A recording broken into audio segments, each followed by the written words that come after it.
Alright, the second skill you're going to need to do today's lab activity is how to accurately measure liquid using a graduated cylinder. This is called a graduated cylinder because it is cylindrical in shape and it has little markings or gradations on the line.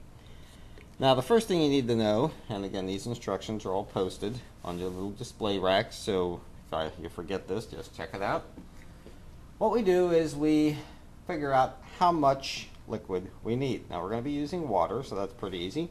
And you never ever take and put the graduated cylinder directly under the faucet and turn it on, because it could splatter water all over the place, spraying you and your lab partners, and then you wouldn't be popular. And as you know, not being popular is probably the worst thing that could ever happen when you're in 8th grade. So we don't want to cause a mess. So the first thing you do is just take the plastic cup and you put some water in it. Please turn the water on first so you know the speed, back it off a little bit, and get some water in the plastic cup, and that way you don't splatter everybody and everything. Alright, so the next thing we need to do now is remind ourselves, okay, how much do we need? The instructions say 25 milliliters. Then you will simply pour the water into the graduated cylinder until the bottom edge of the water will have a slightly curved surface called a meniscus. That's due to the tendency of the water to cling to the plastic, kind of pulling it up.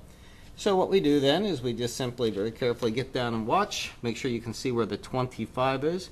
We pour this in until the bottom of the meniscus, or the bottom edge of the water, is right at 25, and that looks really good. The next thing you'll do then is simply pour the water into a flask. Remember, a flask has a curved sides and a small opening. A beaker, on the other hand, is the same diameter the whole way up. So beaker, flask, we're using flask today. Technically called an Erlenmeyer flask after the guy who developed it. So we pour our measured out amount of water in there, and voila! As the French would say, there you got it, 25 milliliters of